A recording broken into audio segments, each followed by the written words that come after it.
정성산 TV를 애청해주고 계시는 대한민국 국민 여러분, 해외 동포 여러분, 탈북민 여러분들과 해외에 계시는 북한 동포 여러분 안녕하십니까?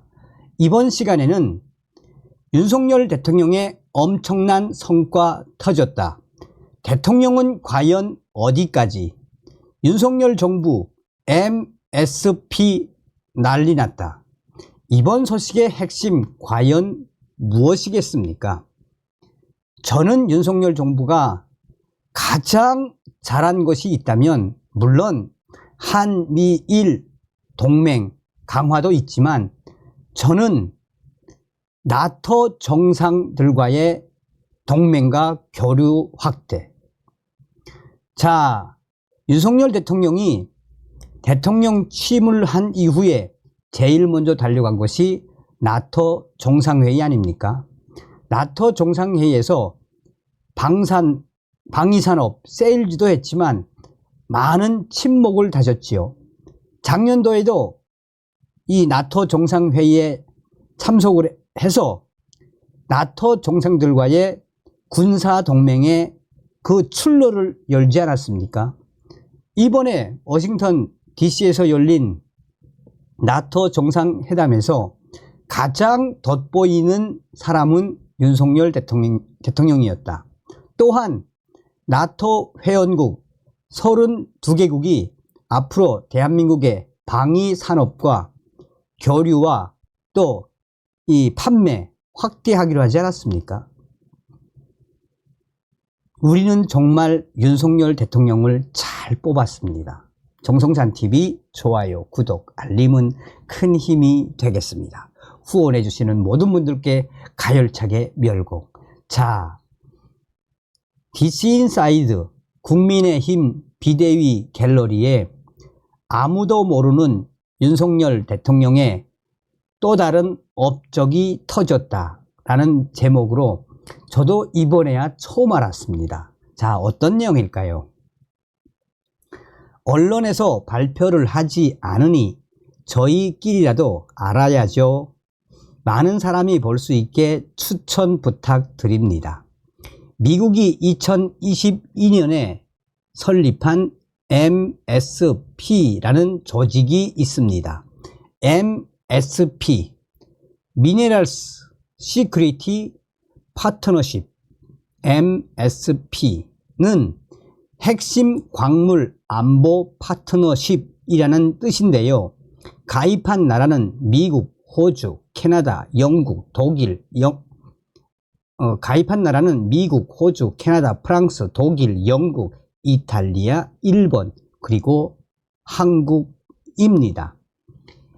이 MSP, Minerals Security Partnership, 이 MSP 회원국들은 2023년 2월 14일 아프리카 국가들과 같이 모여서 차관 회의를 했었죠.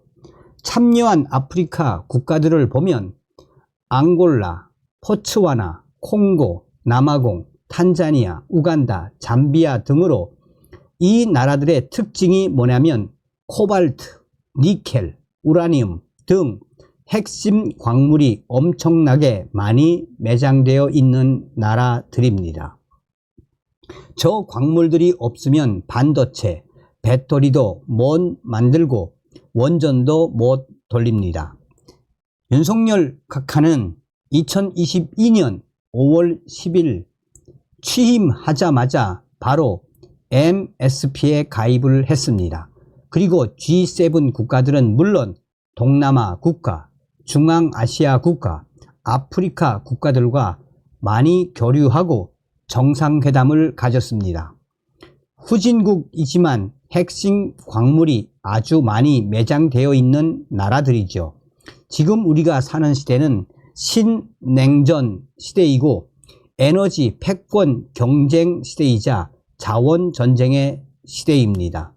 윤석열 대통령은 대한민국의 생존을 위해서 핵심 광물 자원 확보를 위해 저 나라들을 만난 거죠. 최근에 중앙아시아와 우즈베키스탄을 다녀오신 것도 이 일환입니다. 저 두 나라에는 핵 연료인 우라늄이 많이 나오죠. 참고로 한국은 러시아의 우라늄 의존도가 높고 그 러시아는 최근 북한과 군사동맹을 맺었죠. 즉 북한이 러시아에 한국에 대한 우라늄 갑질 요구할 가능성을 예상하고 그를 상쇄시키기 위해서 움직이신 겁니다. 윤석열 각하가 아니었으면 한국은 지금 광물 자원 고갈라서 중국에 대한 의존도만 높아져서 목줄이 채워졌죠. 그뿐만이 아닙니다. 전기차 배터리 만들 때 들어가는 순도 높은 흑연의 80%를 중국에서 수입합니다. 작년에 중국이 흑연 수출 제한한다니까 뉴스로 난리 난 적이 있었죠. 휘토류로도 갑질했었던 것도 불과 1년 전도 안 됐고요. 윤카는 이런 걸 알고 미리 베트남 가서 휘토류 개발 협력을 했던 것입니다. 과연 윤석열 대통령은 이렇게까지 몇 수를 버신 걸까요? 만약 윤카가 아니었으면 MSP가 뭔지도 몰라서 가입도 안 했겠죠. 결국 중국이 틈만 나면 희귀 광물로 갑질해서 미국 눈치 보지 말고 한국 반도체를 중국에 계속 팔라고 요구했을 겁니다. 미국은 이걸 배신으로 보고 한국 반도체에 관세를 엄청 때렸겠죠. 그렇게 한국 반도체의 파운드리는 대만이 먹고 메모리는 대만과 일본이 사이좋게 나누어 먹었을 겁니다. 광물 자원이 없으면 반도체도 배터리도 만들지 못합니다. 정말 윤카가 엄청난 일을 한 것이죠. 윤석열 각하가 아니었다면 대한민국은 어떻게 되었을까요? 생각만 해도 끔찍합니다. 윤석열 각하 화이팅! 자, 그래서 저도 공부하는 셈치고 알아봤더니 와 여러분, 이게 이제 6월 28일 기사 제목인데 MSP 아프리카 아시아 윤정부 핵심 광물 종횡무진, 이런 시대를 윤석열 대통령이 열었다는 거 아닙니까? 야, 윤석열 정부가 핵심 광물 공급망 다변화를 위해 엄청난 공을 들이고 있습니다. 핵심 광물 안보 파트너십 MSP 참여는 물론 윤석열 대통령이 직접 나서 자원 부국인 아프리카와 중앙아시아 국가들과 핵심 광물 협력을 강화하고 있습니다. 이런 가운데 28일 민관 합동 라운드 테이블을 열어 핵심 광물 공급망 협력 강화 현황을 공유하고 방안을 논의했습니다. 미국 주도 MSP 위장국 수임, 광물 부국 포섭 주도. 야, 외교부에 따르면 강인선 이 차관은 MSP 위장국 수임을 계기로 이날 경제안보외교센터에서 민관 합동 라운드 테이블을 주재했습니다. 이 자리에는 당사자인 핵심 광물 기업들과 산업통상자원부, 한국지질자원연구원 등이 참석해 MSP를 통한 민관 협력 방안을 협의했습니다.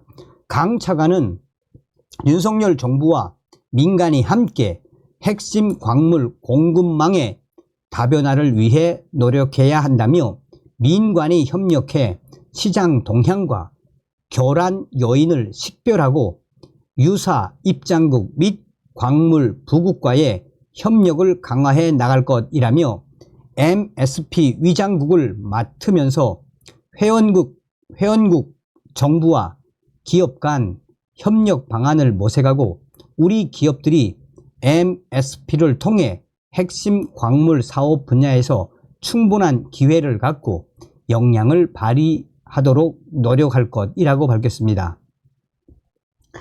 MSP는 글로벌 핵심 광물 공급망 다변화를 위한 국제협력 파트너십으로 미국을 주도로 지난 2022년 6월에 출범했습니다. 현재 한국과 미국을 포함해 영국, 일본, 캐나다, 스웨덴, 프랑스, 호주, 필리핀, 독일, 노르웨이, 이탈리아, 인도, 에스토니아 등 14개국과 유럽연합, EU가 참여하고 있습니다. 우리나라는 내달, 그러니까 7월이죠. 내달 1일부터 1년간 MSP 위장국을 맡습니다.